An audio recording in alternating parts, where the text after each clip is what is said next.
హౌతీలు రెచ్చిపోతూనే ఉన్నారు. ఎర్ర సముద్రంలో హౌతీలు మరోసారి రెచ్చిపోయారు. తమ మీద దాడులు చేస్తున్న అమెరికా, బ్రిటన్ నౌకల మీద ఏకకాలంలో దాడులు చేశారు. శుక్రవారం అమెరికా యుద్ధ నౌక డిస్ట్రాయర్ కార్నీపై యెమెన్ తిరుగుబాటుదారులు యాంటీ షిప్ బాలిస్టిక్ క్షిపణి ప్రయోగించారు. దీని మధ్యలోనే కార్ని అడ్డుకోవడంతో పెను ప్రమాదం తప్పింది. అయితే రష్యా నుంచి చమురు తీసుకొస్తున్న బ్రిటన్ నౌక మార్లిన్ లువాండా మాత్రం హౌతీ నుంచి తప్పించుకోలేకపోయింది. క్షిపణులు నేరుగా తాకడంతో ఇంధన ట్యాంకర్కి మంటల్లో చిక్కున్నాయి.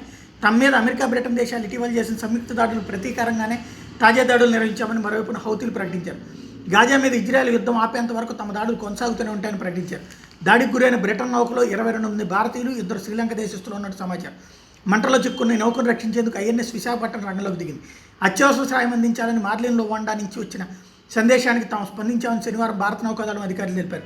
దాదాపు 6 గంటల పాటు శ్రమించి మంటలను ఆర్పి అందులో సిబ్బందిని రక్షించినట్టు వాళ్ళు వివరించారు. ఇటీవల కాలంలో అరేబియా ఎర్ర సముద్రం వాణిజ్య నౌకలపై జరుగుతున్న వరుస దాడుల నేపథ్యంలో అప్రమత్తమైన భారత్ తన సముద్ర గస్తీని భారీ స్థాయిలో పెంచింది.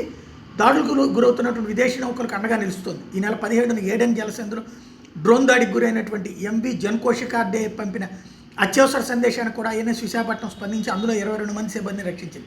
అందుముందు ఎంవి లీలా నార్ఫోక్ సోమాలియా సముద్ర దొంగలు హైజాక్ చేసినప్పుడు భారత నౌకాదళం రంగంలోకి దిగింది.